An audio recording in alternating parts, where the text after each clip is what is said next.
歌德和19世纪的德国戏剧。威玛古典主义，歌德和席勒。1794年，歌德和席勒在魏玛和耶拿的会面，不仅开始了友谊，而且还开始了一场证明双方富有成效和创造性的对话。在席勒的坚持下，歌德重新开始了他的主要工作。浮士德第一部在1808年完成。威玛古典主义是歌德和席勒的共同成就。18世纪末，歌德和席勒走向希腊古典主义，其动机是在当代文学中寻找审美标准。浮士德第一部的核心是杀婴悲剧 Earthfest。村里的女孩玛格丽特和她的全家被浮士德的恋情摧毁了。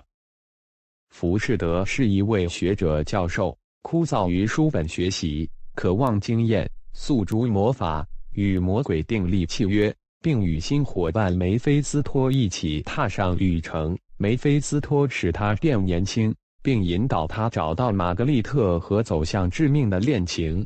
1808年，伟大的戏剧将这个悲惨的爱情故事融入了上帝与梅菲斯托下赌注的宇宙框架。打赌不是浮士德会避开邪恶，而他与魔鬼的联系并不会阻止他最终为上帝作为中心单子而奋斗。打赌最终在浮士德第二部中得到解决，上帝赢了。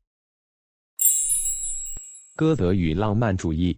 在席勒于1805年去世后的几年里，歌德发展了一种在某些方面浪漫的风格，但他仍然与年轻一代的浪漫主义者保持着距离。他分享了他们对古希腊的兴趣，而不是他们的民族主义政治，他们对天主教的倾向，或者他们对中世纪的理想化。歌德的《浮士德》第二部就是个例子。这个庞大的寓言戏剧化了魔术师在宫廷中的生涯，和他在山间峡谷中最后的救赎，充满了天主教圣徒，包括圣母。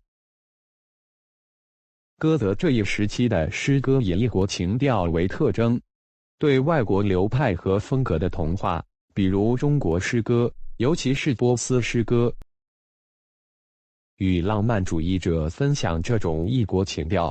尽管如此，歌德还是能够使这种模式适应他自己的表达需求。浮士德故事。浮士德第一部。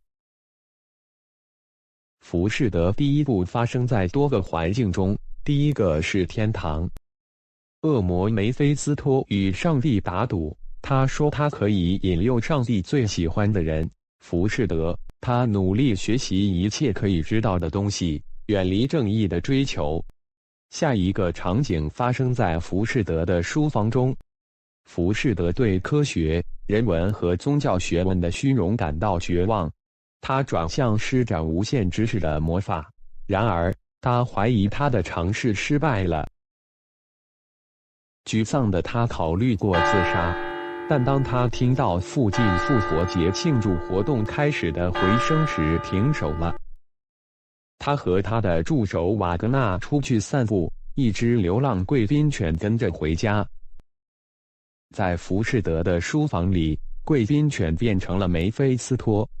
浮士德与他约定，当他在地球上时，梅菲斯托会做浮士德想做的一切，作为交换。浮士德将在地狱中侍奉魔鬼。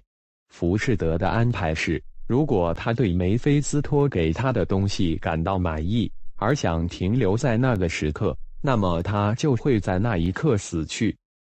当梅菲斯托让浮士德用鲜血签署契约时，他抱怨梅菲斯托不相信他的荣誉之言。最终，梅菲斯托赢得了这场争论。浮士德用自己的一滴血签下了契约。浮士德喝了魔药，变成一个英俊的年轻人。浮士德进行了几次短途旅行，然后遇到了玛格丽特，他被她和珠宝所吸引。在邻居马夫的帮助下，梅菲斯托把玛格丽特拉进浮士德的怀里。玛格丽特的母亲死于安眠药，因为玛格丽特为获得隐私而让母亲吃，以便浮士德可以探望她。然后她发现自己怀孕了。玛格丽特的兄弟谴责浮士德，挑战他，并死于浮士德和梅菲斯托之手。玛格丽特淹死了他的私生子，并被判犯有谋杀罪。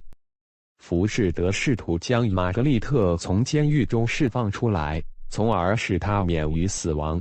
发现他拒绝逃跑，浮士德和梅菲斯托斯逃离了地牢。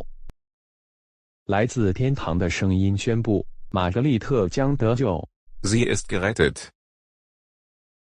这与 A Forced 更严厉的结局不同，他遭天谴了。Sie ist gerichtet. 浮士德第二部。在第一幕，我们看到浮士德睡在山巅，被信使艾丽尔唤醒。最终，他又见到了在神圣罗马帝国皇帝宫廷中扮演傻瓜角色的梅菲斯托。皇帝的国境内是动荡的，因为皇帝没有足够的钱来支付他的账单。梅菲斯托告诉皇帝，他可以随心所欲地拥有金钱，只要他开始根据据说埋在地下的宝藏发行纸币就好了。皇帝这样做，并暂时恢复了他的帝国的偿付能力。浮士德在梅菲斯托的帮助下前往神秘的母亲国度，带回了海伦和帕里斯。浮士德被海伦的美貌迷住了，试图抱住她，却突然失去知觉。第二幕从浮士德的旧书房开始。浮士德仍然昏迷不醒，梅菲斯托帮助他的老同事瓦格纳创造了一个人造人。人造人可以读懂浮士德的想法，他告诉梅菲斯托他们必须前往古希腊寻找海伦。他们前往古希腊，在那里找到了一位女先知，声称可以带领他找到海伦。在第三幕，梅菲斯托找到了海伦，告诉他可以带他去浮士德的城堡，在那里他会保护他。梅菲斯托、浮士德和海伦来到了阿卡迪亚，在那里，浮士德和海伦有一个渴望飞上天空的儿子 Uvrian。他飞了，但飞得太高，掉下来撞到了地上。他死后，他的母亲海伦与他一起进入精神领域。第四幕从浮士德和梅菲斯托在山顶开始。梅菲斯托要提供他权力和名望，但他拒绝了，声称想要在目前还是海的土地上建造一个科技乌托邦。然后他们看到他们的老朋友皇帝准备与试图夺取王位的敌对皇帝作战。梅菲斯托的纸币计划导致了通货膨胀，并最终导致内战。浮士德和梅菲斯托同意帮助皇帝赢得战争，只要他给浮士德他想要的水下土地。他们赢得了战斗，浮士德得到了他的土地。在第五幕，浮士德在这片土地上建立了一个商业帝国，现在已经有100年的历史了。